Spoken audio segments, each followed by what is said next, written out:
Olá, chegou o momento de você ficar muito mais informado. Veja os destaques desta edição. Violência doméstica faz mais de 2 milhões de vítimas por ano no Brasil. Vai entrar em uma academia? Nossa reportagem mostra os benefícios e os cuidados para a prática da musculação. E veja também. Presídios do Vale do Paraíba continuam lotados e revoltam condenados. Essas e outras notícias você confere agora.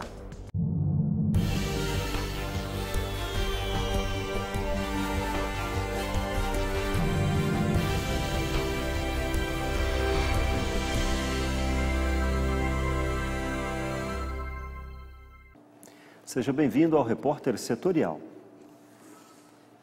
Começamos a edição de hoje falando de um tema muito sério: violência doméstica. No Brasil, estima-se que exista cerca de 2 milhões de vítimas por ano. Esse é um número alarmante, principalmente quando se sabe que muitas pessoas agredidas não denunciam. A reportagem especial de hoje quebra o silêncio e mostra a história de mulheres que contam o trauma, um trauma vivido. Esse é o caso da grande maioria das mulheres que chegam a registrar um boletim de ocorrência contra o seu agressor. Aproximadamente 80% delas retiram a ocorrência por ainda manterem laços afetivos com ele. Infelizmente, muitas vezes as mulheres acabam voltando por uma dependência econômica ou uma dependência afetiva ou mesmo por causa dos filhos. Mas o ideal é que procure uma delegacia da mulher e também, concomitantemente, ela seja encaminhada para um centro de referência à mulher, onde há uma equipe multidisciplinar. Agora o problema é a mulher. A mulher pega, leva uma surra, vai no advogado, o advogado faz o processo, tudo de graça, consegue todas as liminares, aí chega no dia lá dela se apresentar no juiz, ela fala que caiu da escada e que é tudo mentira. Então, essas mulheres atrapalham muito a situação, porque faz perder aquele elan, aquele empenho, cai tudo por terra. Então, eu acho o seguinte, olha, tem que ser alguma coisa séria. Porque vocês, mulheres, quando vocês forem abrir um processo desse, tem que pensar também que vai acabar o casamento. Uma discussão besta, algum tipo que os dois ficam verbalizando, lá tudo bem. Eu acho que tem que levar em consideração. Mas a agressão física não pode aceitar, porque se aceitar pode acabar morrendo. Atualmente, na fase adulta, esta mulher, que também prefere não ser identificada, relembra a escura infância. Os traumas vividos por ela marcaram esta fase após ter sido violentada pelo próprio tio. E a minha avó tinha um filho que morava junto com ela. Então, ele trabalhava fora e tal. E todas as vezes à noite, quando ele chegava, ele passava com a moto atrás do meu quarto. Então, isso me deixava assim meio assustada, porque todas as vezes quando ele chegava, ele já ia direto no meu quarto. Ele me fazia ter ações que eu não gostava de fazer.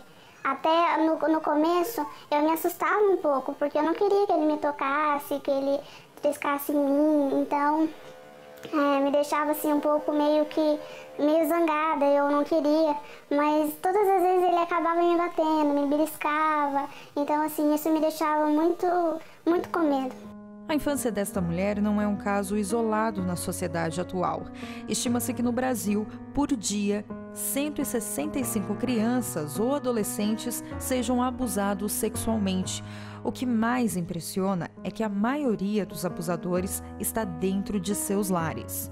Ele era um tio que brincava bastante, que era muito alegre, todo mundo gostava de conversar com ele. Qual que era a frequência que ele fazia, te abusava? Olha, no começo era quase todos os dias quando ele chegava em casa. Era muito poucas evidências, quando tinha pessoas dentro em casa, quando a minha avó saía, ele era com mais frequência.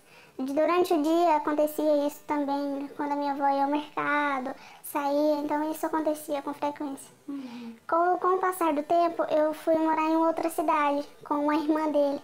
Então, isso acontecia também na casa da irmã dele. Ninguém desconfiava? O seu comportamento mudou depois? Ninguém desconfiava porque, tipo assim, como todo mundo confiava nele, todo mundo pensava assim que ele estava me protegendo.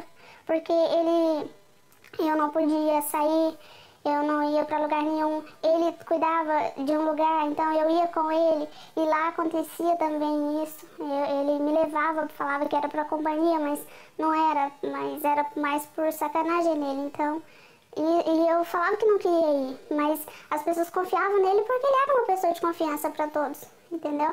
Então, isso me deixou assim um pouco zangada, muito... Eu acho que na mesma época eu sentia muito medo dele. Eu não gostava de conversar com ele. Quando ele chegava, eu sempre fui uma pessoa que sorria bastante, que eu gostava de brincar, mas quando ele chegava, eu ficava retraída.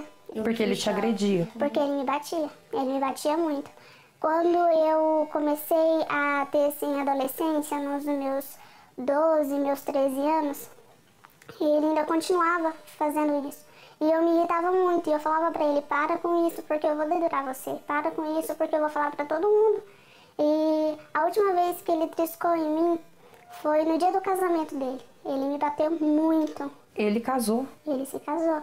Ele me bateu muito, que no casamento dele eu tive que ir de blusa de frio, assim. Tava sol. Ninguém suspeitou, mas é porque eu tava com as minhas costas todas feridas por causa dessa agressão. E por que ele te bateu nesse dia? Porque eu não quis fazer nada com ele. E nesse dia eu tava menstruada. Então, assim, ele ficou muito zangado e acabou me batendo. Então, foi meio que assim, para mim, ir no casamento dele parece que foi uma libertação, entendeu? De que ele nunca mais ia fazer isso comigo. Há um amadurecimento, entre aspas, de comportamento, mas de emocional não. Ela pode ter mais maturidade de esconder aquilo, porque é uma situação que vai causar horror para a família, ela pode ser ameaçada para não contar. Então ela vai vivendo uma infância meio adulta. Por quê? Exatamente por essas situações de ameaças. Está na lei. A infância é prioridade absoluta. Todas as garantias do direito à vida, ao respeito, à convivência com a família devem ser preservadas. Mas no Brasil, a cada hora, 15 crianças são vítimas de algum tipo de violência. Esse número se refere apenas aos casos denunciados. Eu não entendo porque uma pessoa de 11 anos, uma criança de 11 anos, chame a atenção de um adolescente, de um homem, entendeu?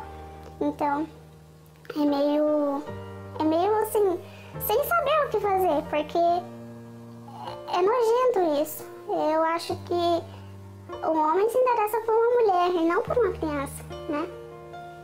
E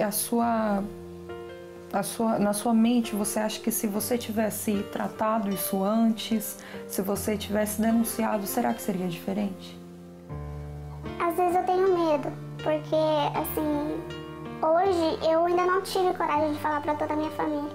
Eu tô aqui falando pra você porque eu acho que é uma hora que já tá passando do tempo de eu mostrar para outras pessoas também que precisa ver isso que acontece com todo mundo. Eu não tenho coragem de denunciá-lo, porque ele é uma pessoa muito constante na minha vida e muito influente para minha família. Se eu chegasse hoje a denunciá-lo, me colocariam a culpa em mim. Hoje recebemos na bancada do Repórter Setorial o presidente da BFUCA Unesco do Brasil, Dr. Luiz Otávio Pagliari. Luiz Otávio é um representante brasileiro da educação internacional, através de suas funções no Parlamento Mundial de Educação. Dr. Pagliari, seja bem-vindo e eu já lhe pergunto, como evitar a violência doméstica?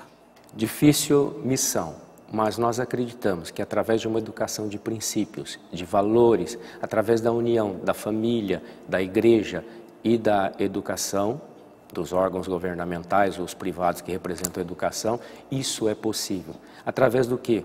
De levar uma educação de qualidade e de princípios transformadora das pessoas, das famílias e com isso impactar a sociedade, diminuindo e até zerando a violência doméstica, a violência no lar, a violência na sociedade.